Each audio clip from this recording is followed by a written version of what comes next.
Здравейте! Надявам се сте добре.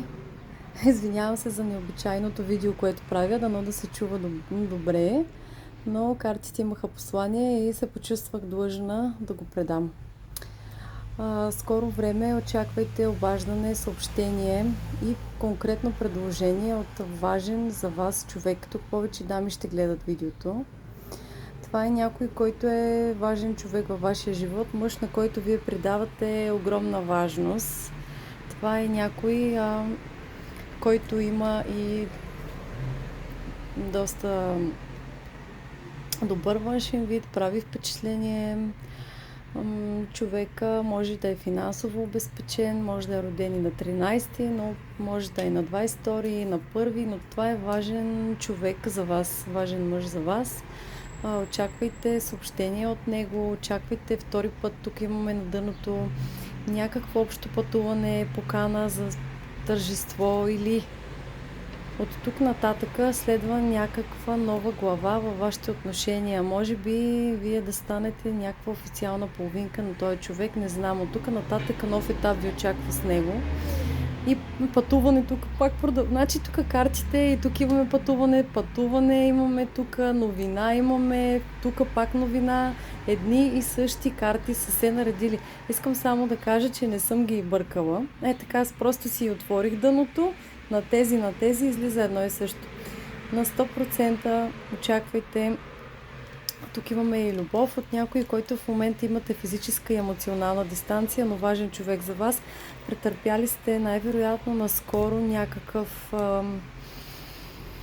неприятен момент във вашите отношения, като че ли той ви е разочаровал по един или друг начин, с постъпка, с действие, но това нещо ще премине. Тъжно ви е за него, тежи ви, че не сте го видяли, не сте го чули скоро, но ще ви се обади. Ето го. Като ви харесва някой, какво да прави? Човека няма да издържи дълго да си мълчи, така че очаквайте наистина скоро новина и определено пътуване, ще имате и среща от този човек. Почувствах се длъжна да кажа какво излиза на картите, защото определено тук има хора, които в момента са в недоумение какво се случва с конкретен техен човек, не ги търси, не са се видяли, отношенията висят на някаква пауза, има нещо тук недоизказано. Човека си заслужава, между другото. Да, има самочувствие, има голямо его, но той просто има някаква база за това нещо да го има. Има някакво покритие. Характера му може да не е много лек, но при всички положения тук ви очаква и любов с този човек. Най-вероятно тук ще има осъзнаване от негова страна, че не може да се продължава така. Те отношения от тук насетне ще вървят на съвсем друга посока. Очаква ви доста добро развитие. Надявам се за всички, които гледат видеото, да се отнесат 100% нещата, които излизат. Знаете, че това са общи тарочетения, няма как напълно да отговаря за всеки, който ги гледа, но въпреки това очаквайте предложението на този човек. Доста обмисля дали да ви се обади, да ви потърси. Не е лек характер. Това е някой, който обича да се забавлява. Това не е някой, който много се стои вкъщи. Това е човек, който много се огажда. Но въпреки всичко е осъзнал вашата стойност. Иска вие да бъдете част от неговото ежедневие, дето се казва.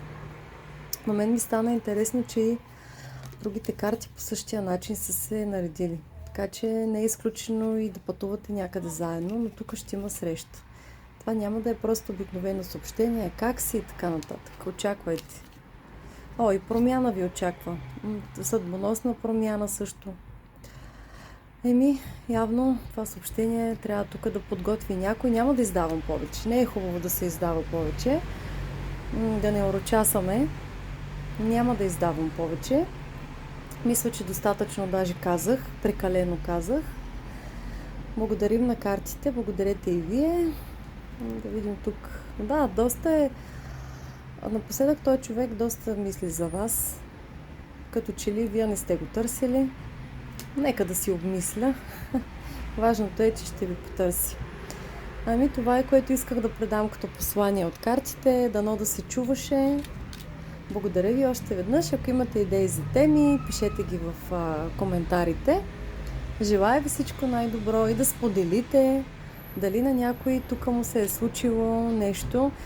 Числото 7 от одеве го гледам. Не знам дали 7 часа, 7 дни, някаква дата 7. Тук какво имаме на другото? 3 и 4 пак прави 7 на другото писмо тук. Явно седмицата е някакво важно число тук. Между другото и тройки така ми се набиват на очи. Тройки 22, 13, 1, аз ги казах. Тук пак имаме два пъти единица. И тук и там. Така че просто ги споделям допълнително. Благодаря ви още веднъж. Желая ви всичко най-добро и пишете какви теми искате да гледаме на картите. Какви въпроси имате да разглеждаме на други таро четения. Благодаря още веднъж.